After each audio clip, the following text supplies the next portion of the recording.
Principios de contabilidad generalmente aceptados. La contabilidad es una técnica utilizada para producir en forma sistemática y estructurada la información indispensable para toda entidad económica, con el fin de que sea útil para los diversos interesados al tomar decisiones relacionadas a dicha entidad. Esto da lugar a implementar normas, reglas o guías de acción capaces de asegurar la confiabilidad. Esta guía de acción se conocen como principios de contabilidad generalmente aceptados. Su fin es lograr que los estados financieros sean preparados bajo un mismo estándar. Su efectividad en el desarrollo de la práctica contable ha proporcionado el respaldo y soporte autorizado para que se constituyan en generalmente aceptados. Se les ha otorgado un criterio universal por su aplicación y son emitidos por los principales gremios de contabilidad en los distintos congresos americanos. Estos principios de contabilidad generalmente aceptados, conocidos también por sus siglas como simplemente PCGA, son los siguientes. Principio de entidad. Toda actividad económica se realiza a través de entidades identificables, las que podrán estar constituidas por la combinación de recursos humanos, recursos naturales y capital, que luego son coordinados por la autoridad que toma decisiones encaminadas a la ejecución de los fines de la entidad. Y es por ello que a la contabilidad le interesa identificar la entidad que persigue fines económicos particulares y que es independiente de otras entidades. Por tanto, la personalidad de un negocio es independiente de sus accionistas o propietarios y en sus estados financieros solo deben incluirse los bienes, valores, derechos y obligaciones de este ente económico independiente. Principio de negocio en marcha.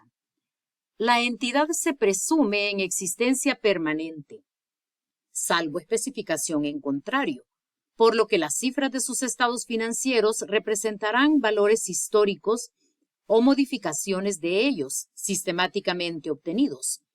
Cuando las cifras representen valores estimados de liquidación, esto deberá especificarse claramente y solamente serán aceptados para información general cuando la entidad esté en liquidación.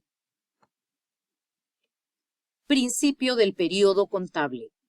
Toda empresa, dentro de las operaciones que realiza, necesita conocer la situación en la cual se encuentra, y es por ello que surge la necesidad de conocer los resultados de operación y situación financiera de la entidad.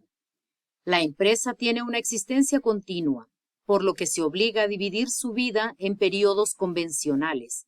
Las operaciones y eventos, así como sus efectos derivados susceptibles de ser cuantificados, se identifican con el periodo en que ocurren. Por tanto, cualquier información contable debe indicar claramente el periodo a que se refiere. Principio de objetividad.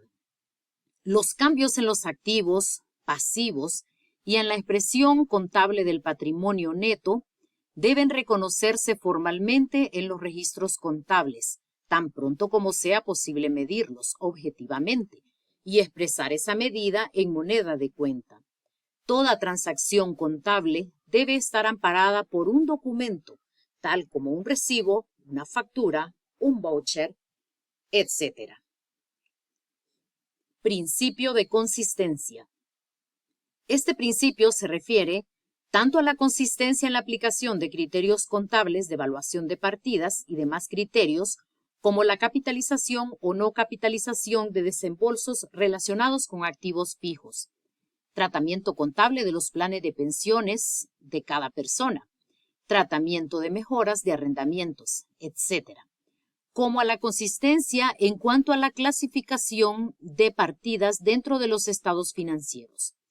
Razones financieras equivocadas se obtendrán si en un ejercicio una partida se clasifica como crédito diferido y en otra se clasifica como una cuenta complementaria. Principio de revelación suficiente. Uno de los puntos más ventajosos para toda organización es que la información contable presentada en los estados financieros debe tener en forma clara y comprensible todo lo necesario para juzgar los resultados de operaciones y la situación financiera de la entidad.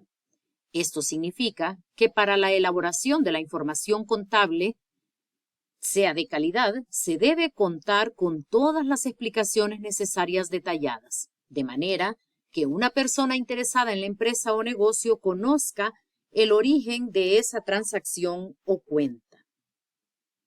Principio de realización.